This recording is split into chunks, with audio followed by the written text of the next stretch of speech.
ল'ৰা-ছোৱালীহঁত তোমালোক আহিলানে?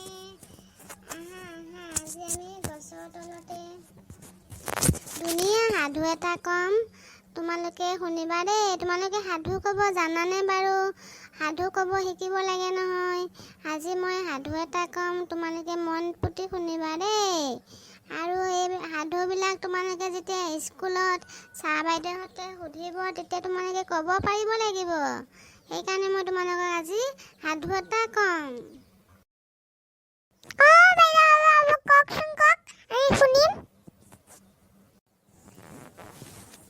আজি মই তোমাক ক'ম সোণৰ কণীৰ পৰা ৰাজহাঁহ এজনীৰ কথা। তোমালোকে জানানে সোণৰ কণীৰ পৰা ৰাজহাঁহজনীৰ কথা? নাজানো বাইদেউ, কওকচোন কওক। আমি সাধু শুনিব বহুত মন গৈছে, সেইকাৰণে আমি আপোনাৰ ওচৰত দৌৰি আহিছোঁ। কওকচোন সোণৰ কণীৰ পৰা ৰাজহাঁহজনীৰ কথা। আমি আজি ভালকৈ শুনি ল'ম আপোনাৰ পৰা। এজন খেতিয়ক আছিল। খেতিয়ক মানে তোমালোকে কি জানানে? যি খেতি বাতি কৰে তেওঁক খেতিয়ক বুলি কয়। খেতিয়কজনী এজনী ৰাজহাঁহ আছিল। ৰাজহাঁহ তোমালোকে চিনি পোৱানে? আমি ৰাজহাঁহ চিনি পাওঁ। হাঁহজনীয়ে নিতৌ এটাকৈ সোণৰ কণী পাৰিছিল। খেতিয়কে কণীবোৰ বেছি সোনকালে চহকী হৈ পৰিছিল। ধনী হোৱাৰ লগে লগে তেওঁৰ লোভ বাঢ়ি গৈছিল। এদিন তেওঁ ভাবিলে, হাঁহজনীয়ে দিনে মাথো এটাকৈ সোণৰ কণী পাৰে। যদি মই গোটেই কণীখিনি একেলগে হাঁহজনীৰ পেট ফালি উলিয়াই বেচিব পাৰোঁ, তেতিয়া দেখোন মই আৰু ধনী হৈ যাম। তেনেকৈ বুলি ভাবি ৰাজহাঁহজনীক এদিন খেতিয়কজনে পেট ফালি পেলালে।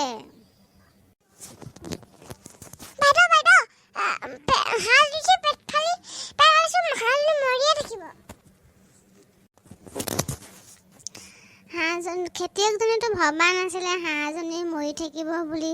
তেওঁ ভাবিছিলে সোনকালে চহকী হৈ মই বহুত ধনী মানুহ হ'ম। সেই বুলিয়ে হাঁহজনীক তেওঁ পেট ফালি পেলাইছিল।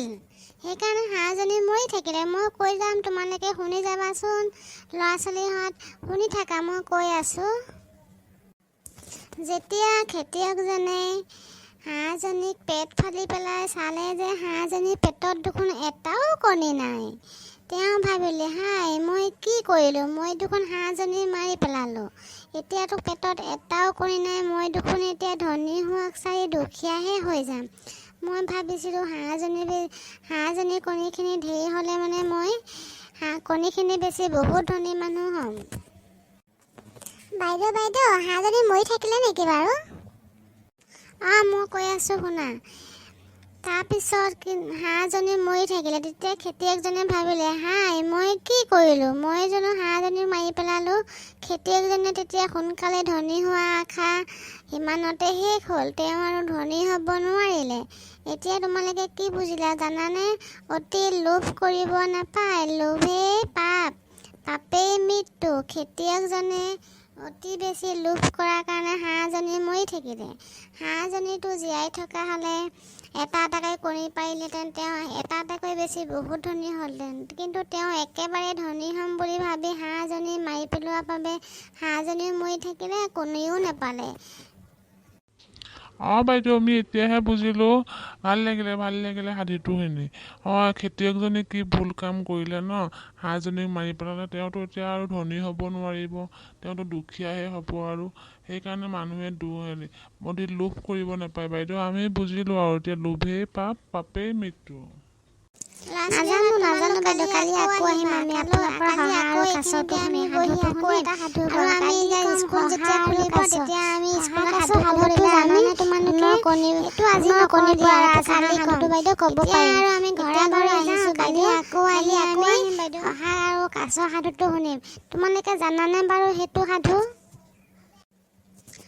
ল'ৰা-ছোৱালীহঁত তোমালোক এতিয়া লাহে লাহে ঘৰলৈ গৈ থকা। তোমালোকৰ ঘৰত মাহঁতে বিচাৰিব নহয়। এতিয়া যোৱা, ঘৰত গৈ পিনি হাত ভৰি ধুই ধুনীয়াকৈ কিতাপ পত্ৰ পঢ়িবা। আৰু যোৱাৰ আগতে এটা কথা ক'ব পাহৰিয়ে গৈছোঁ।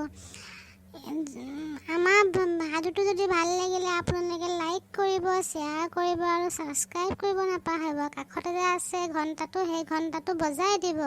আজিলৈ আহিছোঁ।